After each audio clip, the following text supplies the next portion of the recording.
The idea that gay marriage and parenting have no impact on children is a myth. It is a misguided notion promoted by individuals who overlook basic common sense and reject the evidence supported by social science research. Jesus himself demonstrated a special love for children, welcoming them by saying, "Permit the little children to come to me, for such is the kingdom of heaven." Since God cares deeply for children, it is particularly troubling that our society is waging war on their well-being. It is fundamentally obvious and confirmed by extensive research that children do best when raised by their biological mother and father. The next best scenario is for children to be raised by adoptive parents. Yet many institutions and academic voices, influenced by destructive ideologies, disregard this truth.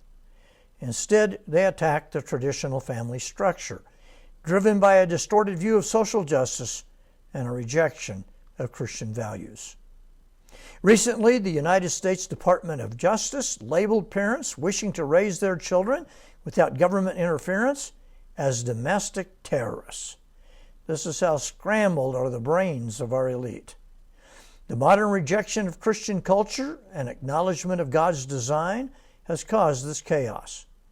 Numerous studies show what many intuitively know: children thrive in traditional two-parent families. Why is gay marriage harmful to children? From the outset, assessing the impact of gay parenting is difficult due to its small numbers. Only about 1 in 650 American families is a same-sex couple raising children.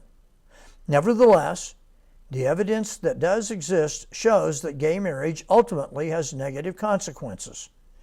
First, children raised in same-sex households generally experience worse outcomes compared to those who are raised in traditional families with a mother and father. As Hunter Baker notes in World Magazine, social science has consistently shown that children from intact traditional marriages tend to perform better academically, are less likely to engage in criminal activity.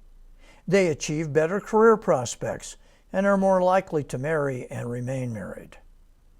Katie Faust, president of Them Before Us, emphasizes that children in same-sex households are missing at least one biological parent, a key factor that increases the risk of abuse and neglect.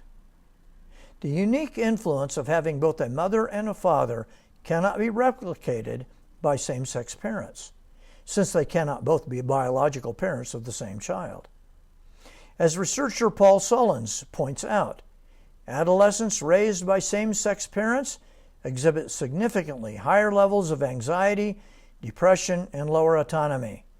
Alarmingly, while no children of opposite-sex parents reports parent-perpetrated sexual abuse, 38% of children with married same-sex parents did. Second, redefining marriage to prioritize adult feelings over children's needs undermines the original purpose of marriage and leads to societal problems. John Birch, who argued against gay marriage before the Supreme Court, highlights that this shift has contributed to decreasing marriage and birth rates and increasing confusion among young people about their identity. Data from 2014 to 2023 shows a 422% increase in Americans aged 18 to 24 identifying as transgender. Such trends underscore the importance of a society that asks not only what adults want, but what children truly need for healthy development. The gay lobby resists these conclusions vehemently. Mark Regnerus' 2012 research showed that children in gay families face worse outcomes than those in traditional families. Gay advocates sought to discredit or silence him. Despite rigorous methodology and corroborating findings from subsequent research, the truth remains inconvenient for those committed to redefining family structures, contrary to biological reality. In summary, rejecting design for the family and promoting gay marriage as equivalent to traditional marriage is not only a moral error, but also a practical failure that harms children. Society must prioritize what is best for kids and uphold the institution of the family as designed by our Creator.